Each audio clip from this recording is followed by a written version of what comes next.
వికారాబాద్ జిల్లా Parigi MLA Rammohan Reddy interesting వ్యాఖ్యలు చేశారు. త్వరలో బీఆర్ఎస్ ఎల్పీ ఖాళీ అవుతుందంటూ జోసం చెప్పారు. BRS MLA Danam Nagender, Chevella MP Ranjith రెడ్డిలు ఆ పార్టీని వీడి సీఎం రేవంత్ రెడ్డి సమక్షంలో కాంగ్రెస్ పార్టీలో చేరారన్నారు. భవిష్యత్తులో చాలా మంది ఎమ్మెల్యేలు బీఆర్ఎస్ పార్టీని వీడేందుకు సిద్దంగా ఉన్నారంటూ బాంబు పేల్చారు. గతంలో తమ ఎమ్మెల్యేలను బీఆర్ఎస్ లో చేర్చుకుని కాంగ్రెస్ ను నిర్వీర్యం చేశారని, ప్రస్తుతం కేసీఆర్ పార్టీకి అదే గతి పడుతుందని అన్నారు MLA Rammohan Reddy. BSP party రాష్ట కార్యదర్శి తలారి రాజు 100 మంది బీఎస్పీ కార్యకర్తలతో కలిసి రామ్మోహన్ రెడ్డి ఆధ్వర్యంలో కాంగ్రెస్ పార్టీలో చేరారు.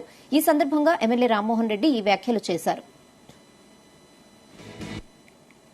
మా నాయకుడు ముఖ్యమంత్రి రేవంత్ రెడ్డి గారు ఇతర పార్టీల నుంచి మంచి వ్యక్తులు ఎవరైనా సరే రాష్ట్రాన్ని పునర్నిర్మించడం గురించి ముందుకొస్తే తప్పకుండా వారిని కాంగ్రెస్ పార్టీలోకి ఆహ్వానించాలని నిర్ణయం తీసుకున్నారు. దాంట్లో భాగంగానే మన డాక్టర్ రంజిత్ రెడ్డి గారు ఎన్నో సేవా కార్యక్రమాలు గతంలో నిర్వహించడం జరిగింది.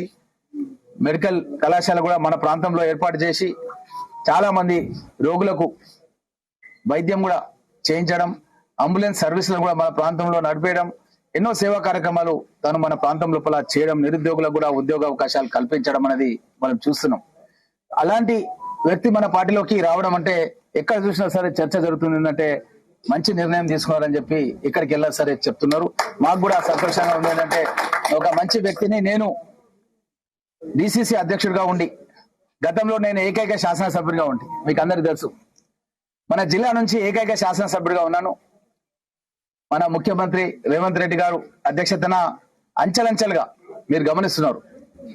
ఇప్పుడు ఎంపీ గారు మన పార్టీలో చేరడం జరిగింది.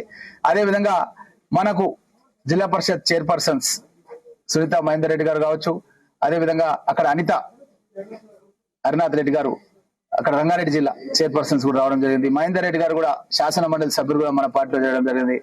ఈ విధంగా ఇంకా చేయడానికి కూడా చాలా మంది మన పార్టీలోకి వస్తున్నారు. తొందరలోనే అసలు ఎల్పీనే విలీనమయ్యే పరిస్థితులు ఉన్నాయి.